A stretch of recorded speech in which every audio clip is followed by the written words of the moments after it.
Buenos días, mi nombre es Leticia Huarte, yo soy adjunta de la Cátedra de Oftalmología de esta facultad y conjuntamente con el titular de cátedra, el doctor Hansen, le agradecemos al profesor Raimondi nos haya tenido en cuenta para charlar con todos ustedes sobre este tema tan apasionante que son los injertos de córnea.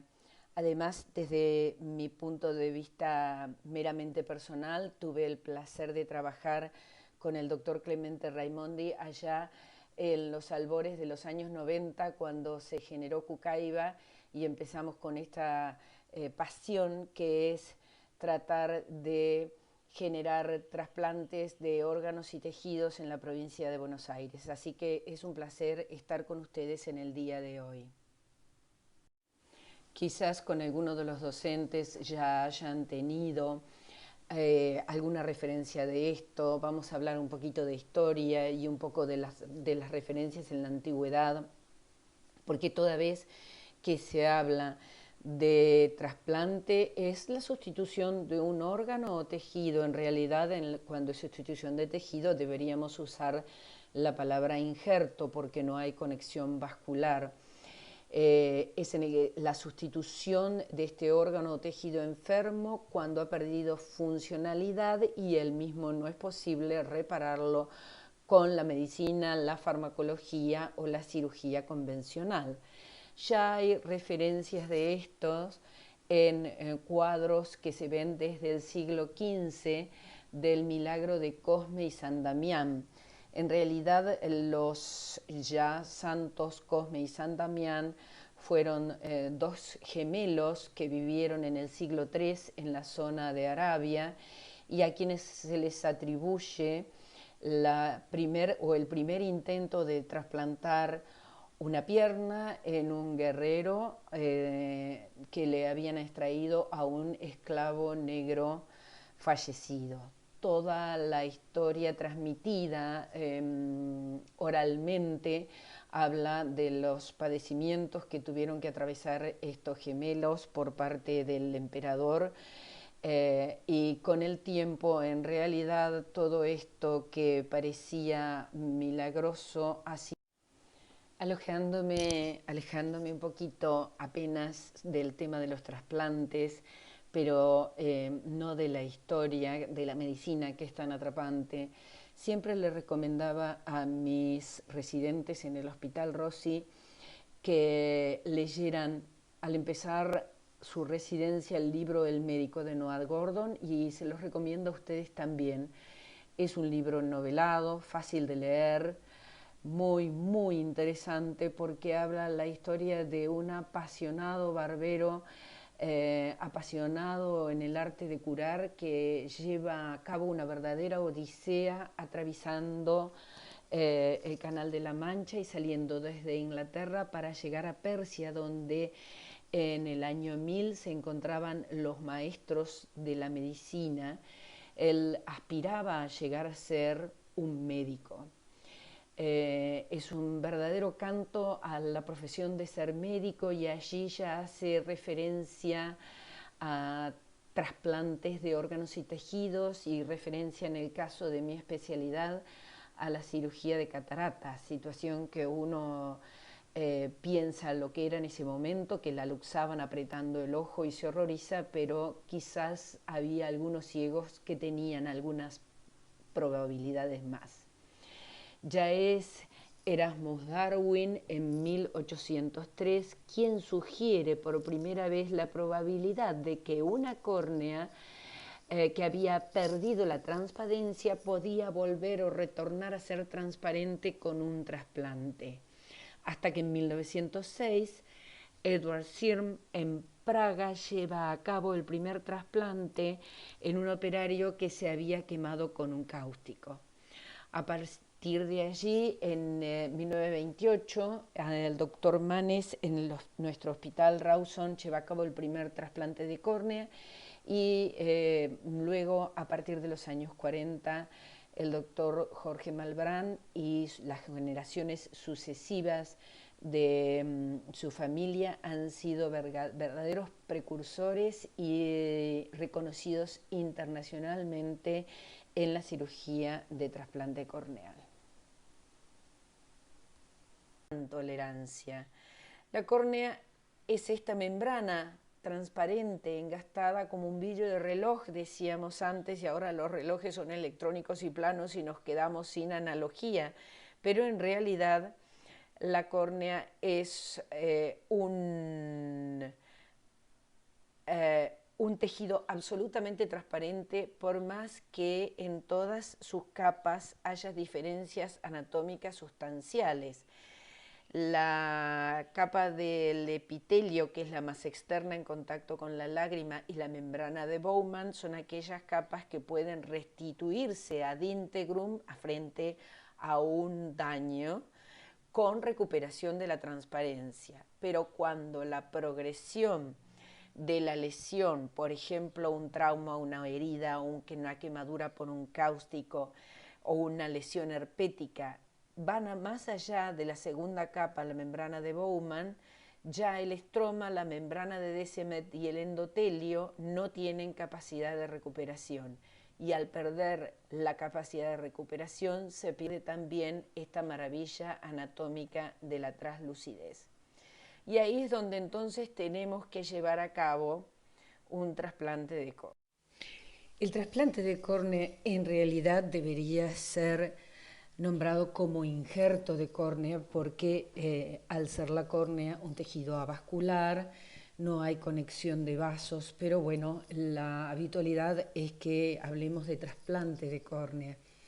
Sin duda que el principal objetivo es reemplazar una córnea opaca y es la solución a las cegueras únicamente de causa corneal. Otro tipo de cegueras no tienen tratamiento con un injerto de córnea y es la córnea el único tejido del ojo capaz de ser trasplantado. La esclera, por lo contrario, también se usa así como material, como tejido de banco, pero solamente lo usamos en aquellos casos en que necesitamos un parche biológico, como por ejemplo un ojo perforado o una válvula para filtración de glaucoma. El injerto de córnea es un injerto que tiene muchas ventajas respecto a otros injertos, y uno de ellos es la avascularidad del tejido que injertamos. Cuando el injerto se hace sobre una patología que no ha desarrollado neovasos sobre la córnea, la probabilidad de que ese injerto sea exitoso es de más allá del 98%. Por ejemplo, los queratoconos, porcentaje que baja por debajo del 50% cuando el trasplante lo llevamos a cabo en una córnea que está llena de vasos porque había sido un quemado por un cáustico, por ejemplo. Así que cuando se pierde la vascularidad, se pierde este privilegio inmunitario del cual hablamos. El bajo potencial antigénico está dado justamente porque no hay presentación de antígenos a través de una córnea que no tiene vasos. Y por otra parte, y como una gran ventaja, es el hecho de que no necesitamos ningún proceso multiorgánico y tanto el cadáver en muerte encefálica como parada cardíaca son donantes potenciales. En el primer caso se lleva a cabo conjuntamente con la obtención del resto de los órganos y en el segundo caso se hacen, el de parada cardíaca, se hace únicamente teniendo el donante en paro cardíaco y habiendo transcurrido menos de 12 horas. Hay pocos trabajos que hablen de la totalidad de trasplantes que se llevan a cabo en todo el mundo, salvo este artículo que habla, publicado en la revista JAMA en el año 2016, que es una revista de oftalmología, y es un estudio y un trabajo de recolección de datos en los bancos de ojos del mundo respecto a la recolección de córneas y respecto a los trasplantes de córnea.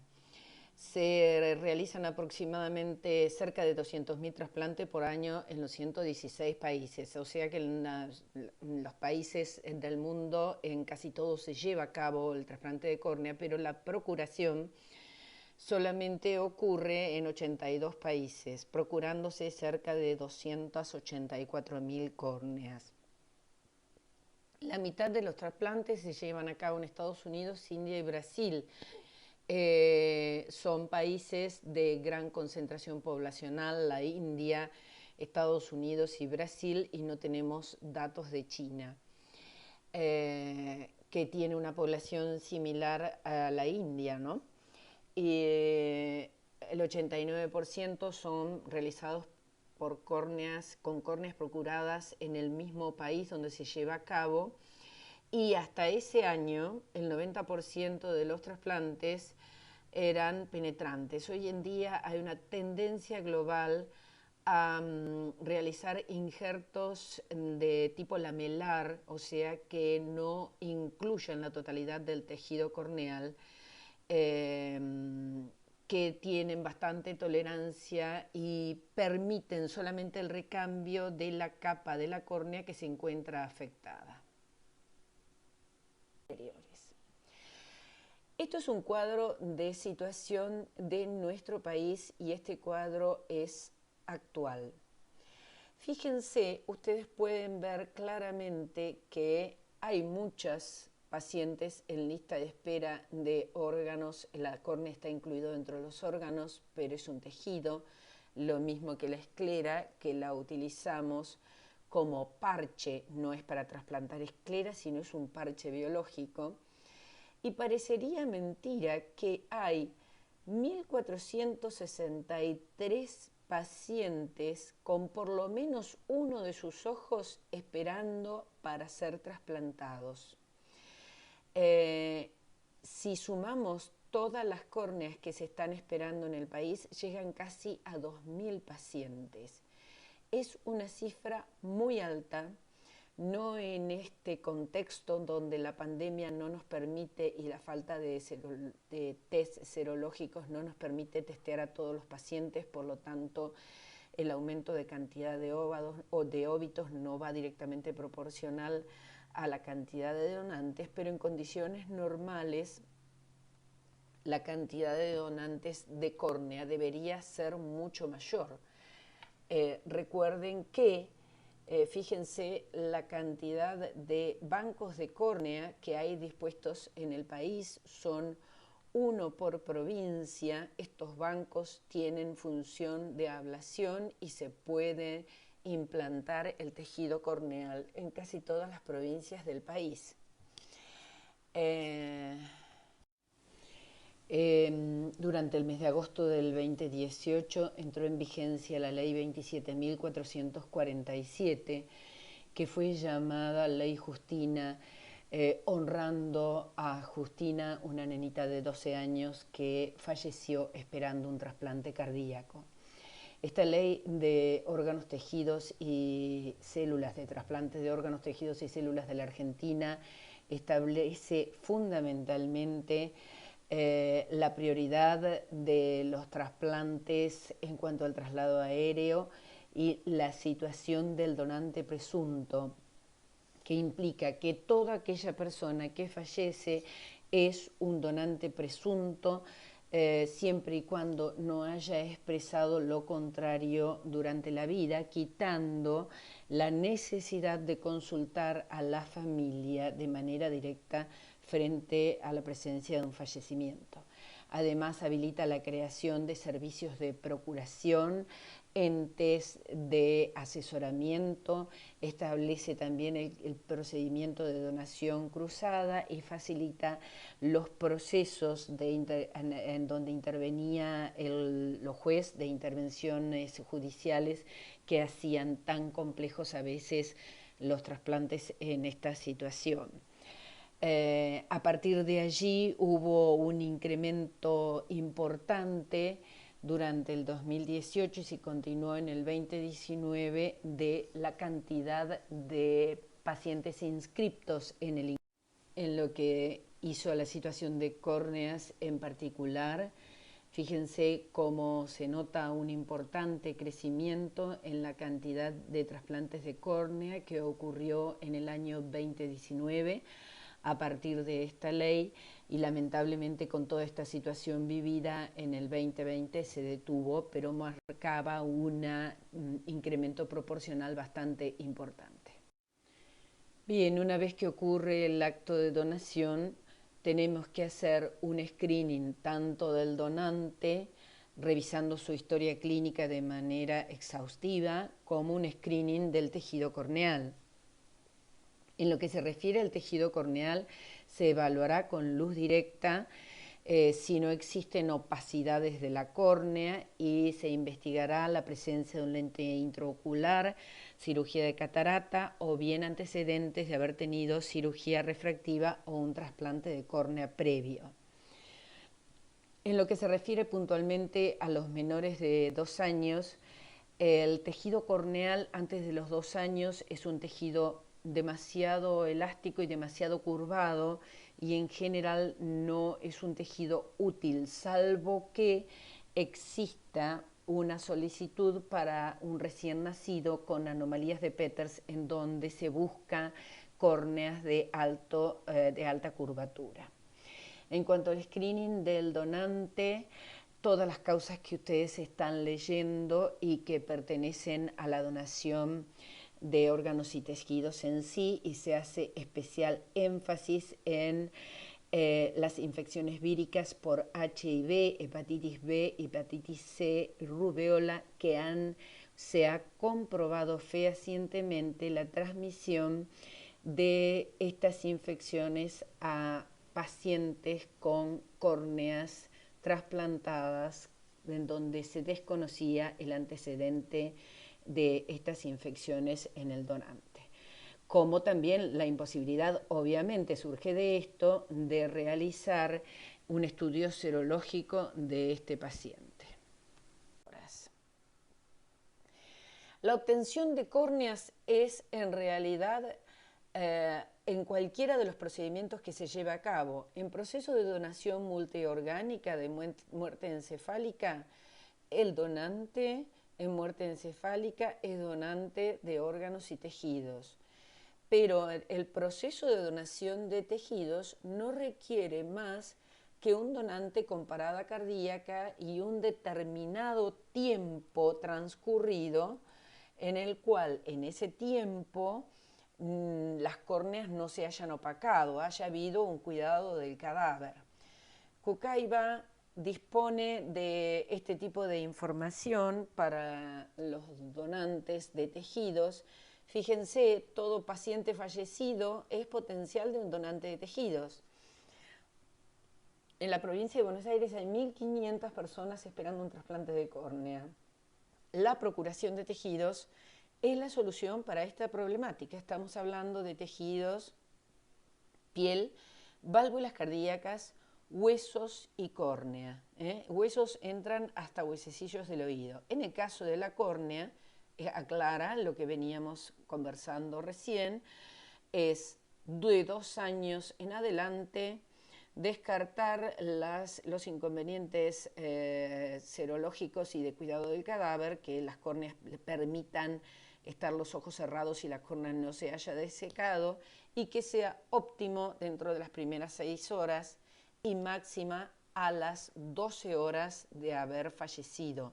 De ahí es que es importante que todos estos sistemas estén funcionando rápidamente.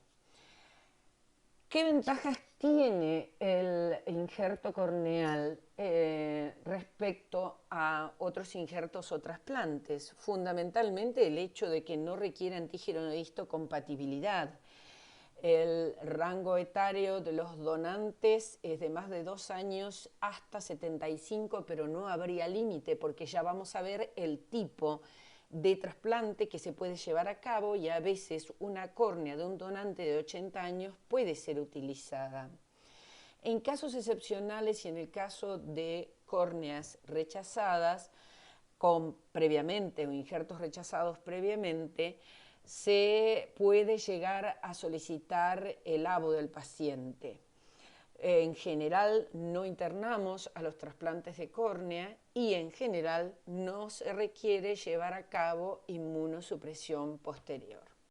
Bien, entonces una vez empezado el proceso de donación de órganos y tejidos, si estamos participando en un proceso de donación multiorgánica, el último en trabajar es el oftalmólogo, donde tiene que llevar a cabo una enucleación limpia, de la misma manera que si tuviéramos que hacer una enucleación, es decir, quitar el ojo de manera completa, separándolo de los músculos en una situación de un tumor ocular.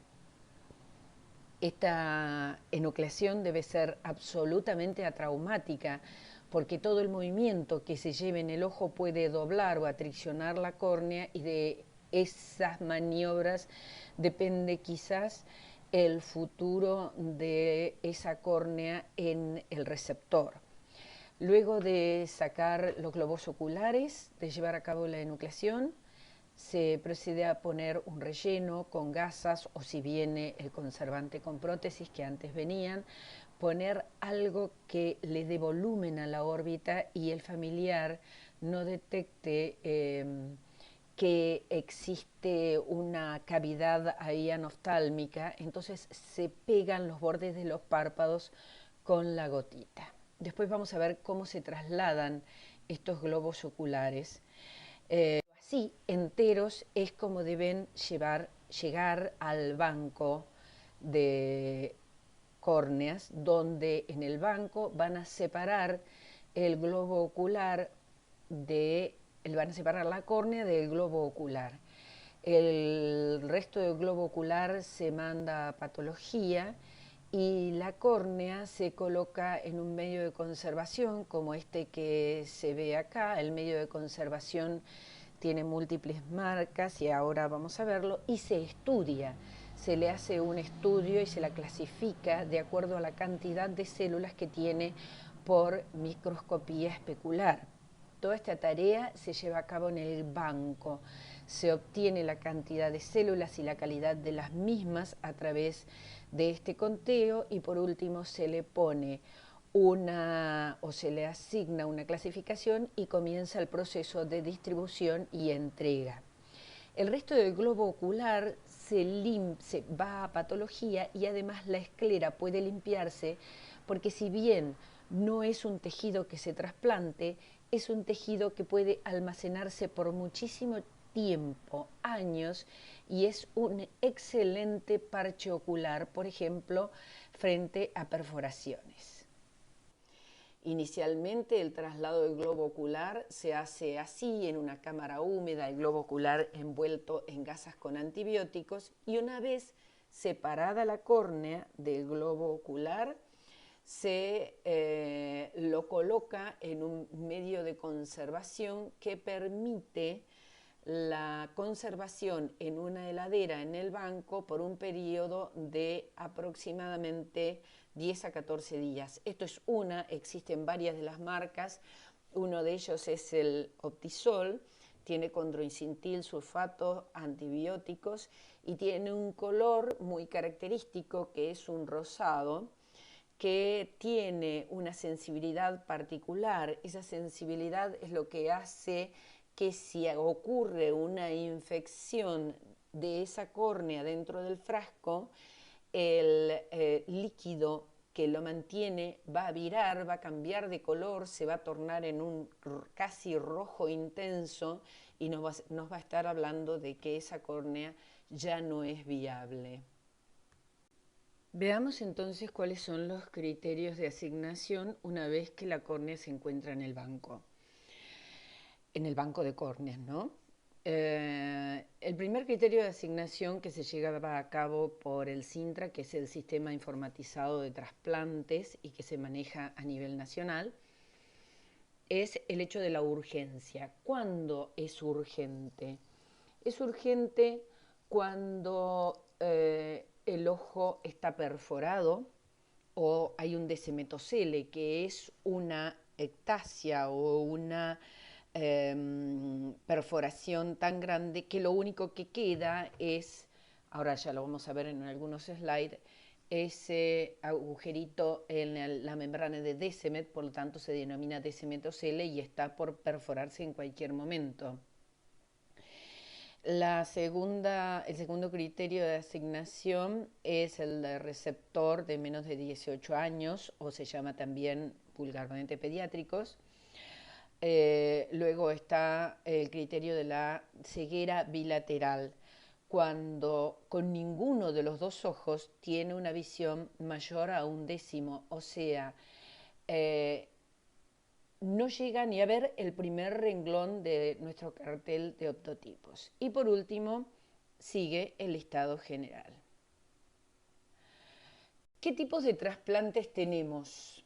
Existen 4 tipos de finalidades: óptico-visual, terapéutica, tectónica y cosmética. Obviamente que al tener falta de tejidos, la finalidad óptica, que es la de la recuperación visual, es la que más se lleva a cabo.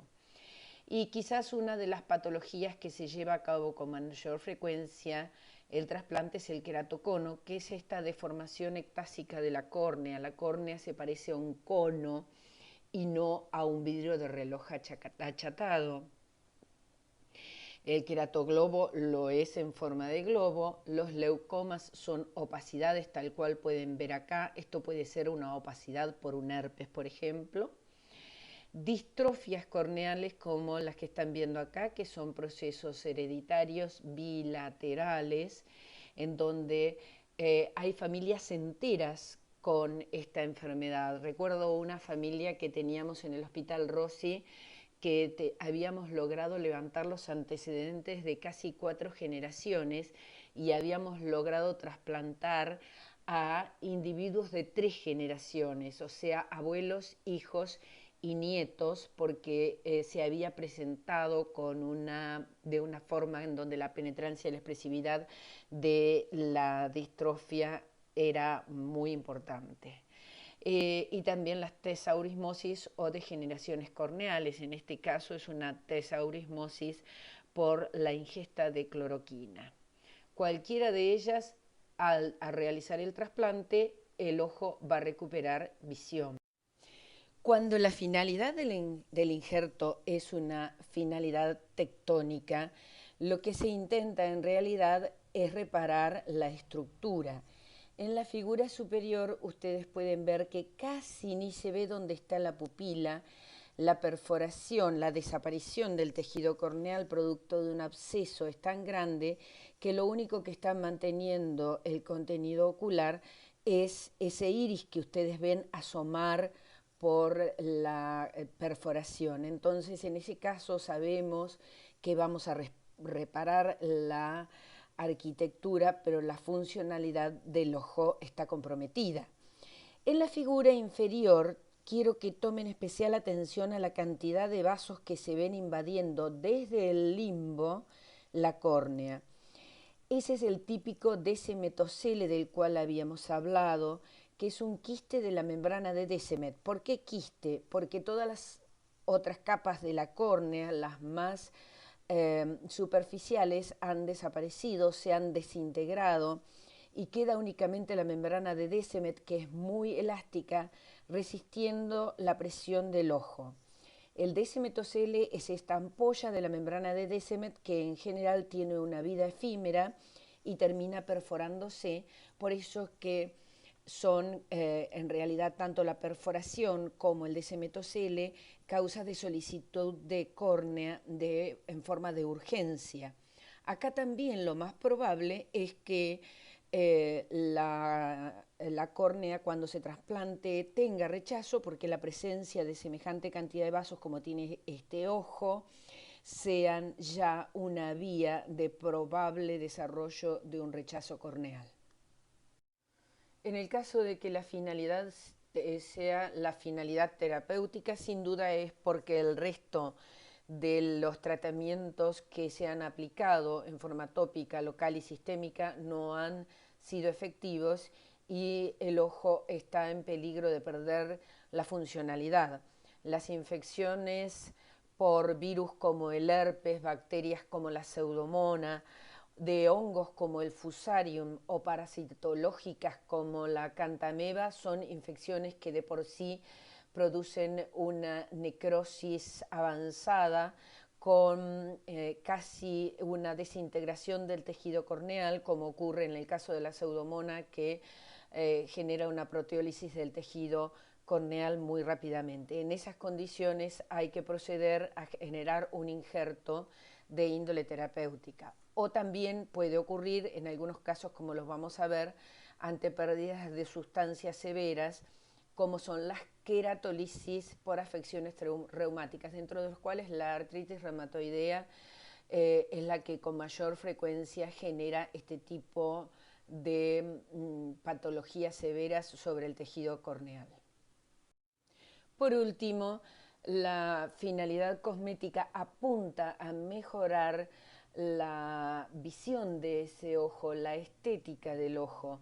Pero si ustedes se imaginan que en nuestro país hay tanta carencia de córneas, utilizar una córnea simplemente para mejorar la estética del ojo sin lograr ningún tipo de funcionalidad es sin duda mal utilizar tejidos que no nos abundan, así que es prácticamente un objetivo que no se lleva a cabo. Bien, y entonces hicimos la solicitud al Sintra de la córnea, en este caso puntualmente era evidentemente una urgencia, ¿no es cierto? Ustedes pueden ver en el slide que casi no se ve la pupila, se dibuja allá arriba en el centro chiquitita, lo único que está sosteniendo todo es el iris, es un pedido de urgencia.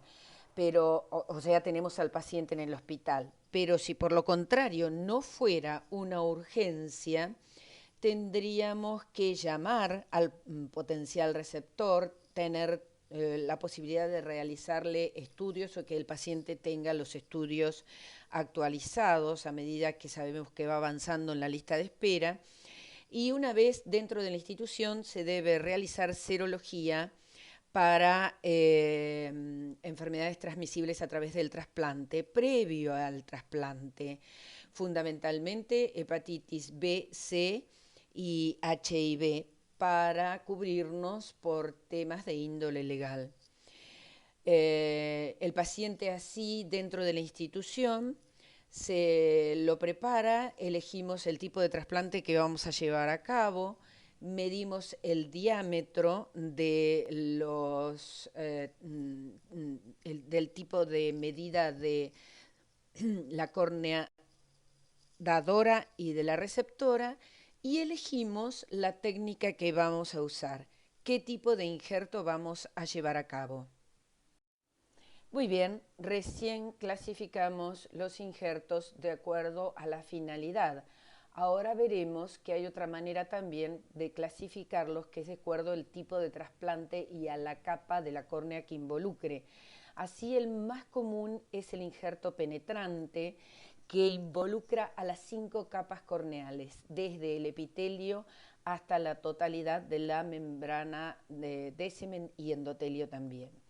Hay otras formas de injertos, como el de lamelar anterior, cuando la patología está solamente en las capas superiores, la opacidad, por ejemplo, o en el estroma también, y permiten dejar el endotelio, o el lamelar posterior, donde la patología está en el endotelio y ese es el que se termina injertando.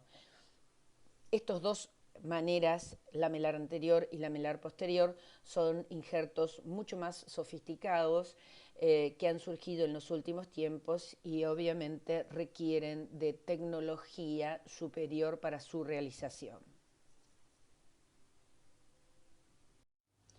Bien, ya en quirófano utilizamos instrumental, que en primera instancia ustedes van a ver estos que son el instrumental con el cual la córnea que está proveniente del banco llega a nuestro hospital y en quirófano se coloca sobre la superficie plana que ven en la foto superior, sobre esa especie de palanganita pequeña, y se le baja el botón que ven al lado, donde en el centro tiene un cuchillete que permite cortar la córnea que viene del banco enterita a la medida que nosotros deseamos. Ese cuchillete la corta a la medida que habitualmente tomamos 0,25 más de lo que queremos cortar la córnea receptora. Ejemplo, si vamos a hacer un injerto de 7,5 milímetros sobre el ojo del paciente, la córnea receptora, vamos a trepanar este botón dador de 7,75, un poquito más para que quede bien curvo. Las marcas disponibles en el mercado de punch y de trépano para trabajar sobre las córneas son Catena, Barron y Moria, son últimamente casi siempre trépanos de succión. Ahora les sugiero que se dirijan al video 1 que acompaña esta presentación, donde van a observar el instrumental que se necesita para poder ir cortando la córnea. ¿Y por qué se llama de succión? Porque en realidad esos punch para cortar la córnea dadora están conectados con una jeringa que chupa, mantiene la córnea bien firme porque hace succión, de allí su nombre, se corta y van a ver cómo o cuál es el procedimiento de cortado. Así que los dejo con el video. Acá lo que van a ver es el trépano también de succión, pero con el cual demarcamos y cortamos la córnea receptora. Fíjense que en el interior de ese dispositivo se observa un cuchillete. Ese cuchillete, lo van a ver funcionando en un video próximo, es el que se va girando y va cortando la córnea del receptor a la medida que nosotros comentamos. Dijimos que hay una diferencia entre el botón dador y el receptor de 0,25 de milímetro para dejarlo más curvo, y el tamaño habitual de los injertos de córnea va entre los 7 a los 9 milímetros como medidas normales. Si ustedes recuerdan que la córnea tiene entre 11 y 12 milímetros, en realidad el botón que se saca trata de quedar lo más lejos del limbo, que es donde están los vasos, nos da mayor garantía de evitar reacciones inmunológicas futuras y además genera menor astigmatismo. En este slide lo que ustedes pueden ver es cómo varían las patologías corneanas y cómo varía el lugar donde vamos a trepanar y el tamaño de la trepanación. En la figura de arriba a la izquierda, ese iris marrón, y ven cómo claramente esa opacidad o leucoma ha sido producto de una sutura corneal que puede haber sido un accidente de cualquier tipo, y quedó esa opacidad que va a ser removida con el trasplante. Por lo tanto, en ese caso, el trasplante va a estar bien centrado. En la figura que está inmediatamente por debajo, a mayor aumento, se ve que la patología corneal está más hacia abajo, desplazada del eje pupilar, y fíjense cómo se ve claramente que involucra todas las capas. Arriba hay una úlcera de córnea y abajo hay pliegues en la membrana de Descemet. Sobre la derecha, en la figura superior con el iris azul, probablemente acá también haya habido una quemadura o, de lo contrario, algún tipo de traumatismo que generó esa pigmentación anormal. Y por último, en la figura inferior de la derecha, eso probablemente sea un cono con la punta desplazada, y también el injerto estará desplazado respecto del eje pupilar. Bueno, si ya tuvieron la oportunidad de ver el primer video, acá están viendo el punch donde nos quedó la córnea dadora. Esa córnea, fíjense que tiene un cierto colorcito rosado, que es el color del medio de conservación.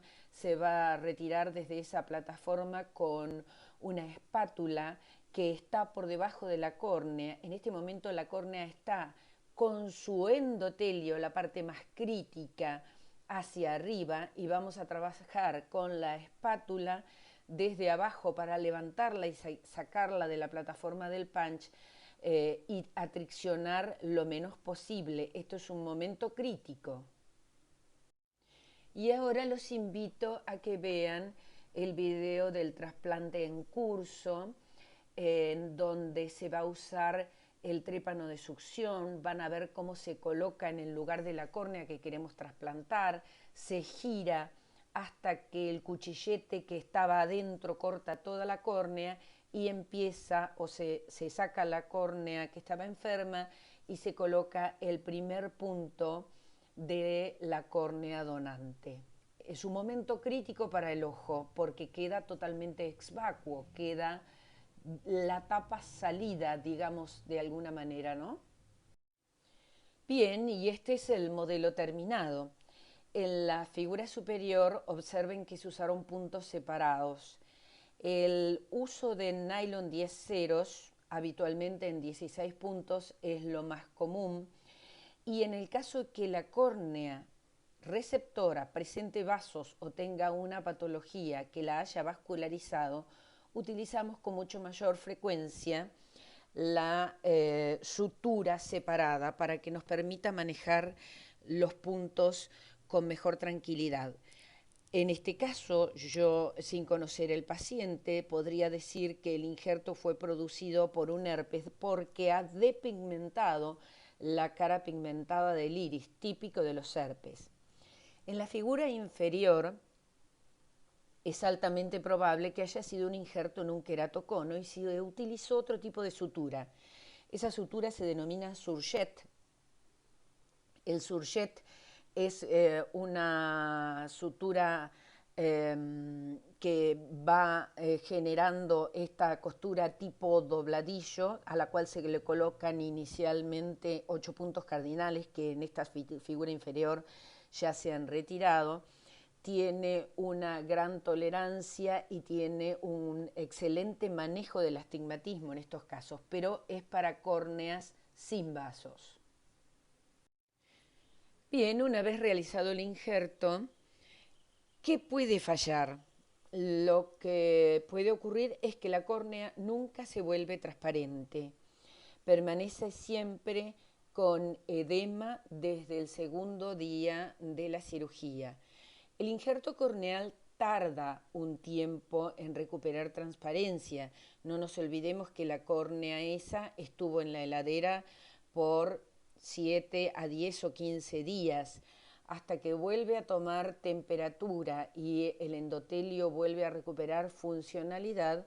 Hay un tiempo de cadencia, pero hay situaciones como esta que se denomina falla endotelial primaria, en donde la córnea no recupera nunca la transparencia y eso puede deberse a traumas sobre el tejido donante durante el acto quirúrgico, por ejemplo, o durante la donación, que no haya habido un excelente cuidado del tejido, o que haya habido un mantenimiento del cadáver defectuoso, o que haya habido un conteo celular bajo, situación que el cirujano conoce actualmente antes de comenzar la cirugía. Y sin duda la situación más grave es el rechazo tardío, en donde sobreviene el intento de opacificación. Fíjense en los dos slides, tanto el de arriba como el de abajo. El de arriba tiene una flechita azul, el de abajo tiene una flechita negra. Marcan una línea. El nombre de esa línea es línea de Kodadouz y es una línea de avance del rechazo inmunológico. Los rechazos son más frecuentes, como ya lo hemos hablado en varias oportunidades en esta presentación, tienen mayor frecuencia en los lechos donde había o existía vascularización previa, o bien en reinjertos, y nunca se producen antes de las 3 semanas de injertado. El rechazo tiene tratamiento con medicación en corticoide tópicas subconjuntivales y excelentes inmunosupresores tópicos que hay actualmente en el mercado. para evitar el rechazo. En general, la mayoría de los pacientes permanecen casi de por vida con un corticoide, con una dosis muy suave, aunque sea de corticoide de superficie, por muchos años. Es una medida preventiva que ha tenido muy buena aceptación y que permite la viabilidad de las córneas por muchos años. Por lo que he tenido oportunidad de comentarles al principio, está muy claro que en nuestro país no debería haber pacientes con ceguera corneal y existen más de 2000 en lista de espera. Por lo tanto, hay mucho que trabajar en lo que es la posibilidad de aumentar la donación de órganos y tejidos, en lo que a mí como especialista en oftalmología me preocupa es la falta de córneas, pero esto es un problema global. Y para eso se necesita y se requiere de un amplio compromiso del sistema sanitario. El compromiso empieza fallando desde nuestros colegas para abajo, completos. Debería haber, además, coordinadores hospitalarios que permitan que cualquier fallecimiento que ocurra en el hospital pueda vehiculizar la movilización del equipo de procuración. Además, la estrategia de ubicación de donante y receptor, aunque parezca mentira del receptor, ha mejorado mucho con el sistema Sintra, pero falta mucho por lograr aún. Y además, evitar místicas, salir a difundir de manera clara, precisa, sin generar dudas de lo que es la donación de órganos y lo honroso y maravilloso de permitir dar vida y dar luz a los ojos de una persona después de que un ser querido haya muerto. En algún lugar leí que sin donante no hay trasplante, por lo tanto el camino todavía es muy sinuoso y está lleno de lugares donde se ve muy mal, pero no deja de ser apasionante. Y me gusta siempre hacer la analogía con nuestra maravillosa Cuesta del Obispo, que es la foto que les estoy presentando, porque una vez me tocó remontarla con esa niebla y sigue siendo hermosa pese a las dificultades. Así que también sigue siendo hermoso el acto de donación y el trabajar en trasplantes de órganos y tejidos pese a todas estas dificultades que hemos estado conversando. Y por último, quiero agradecerles a ustedes haber escuchado esta charla, haberme ayudado en la tarea de limpiar córneas y en la tarea de terminar con los ciegos corneales, patología que no debería existir en el mundo. Gracias, doctor Clemente Raimondi, y gracias a todos ustedes por escucharme. Ahora les sugiero que se dirijan al video 1 que acompaña esta presentación, donde van a observar el instrumental que se necesita para poder ir cortando la córnea. ¿Y por qué se llama de succión? Porque en realidad esos punch para cortar la córnea dadora están conectados con una jeringa que chupa, mantiene la córnea bien firme porque hace succión, de allí su nombre, se corta y van a ver cómo o cuál es el procedimiento de cortado. Así que los dejo con el video.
Y ahora los invito a que vean el video del trasplante en curso, en donde se va a usar el trépano de succión, van a ver cómo se coloca en el lugar de la córnea que queremos trasplantar, se gira hasta que el cuchillete que estaba adentro corta toda la córnea y empieza o se saca la córnea que estaba enferma y se coloca el primer punto de la córnea donante.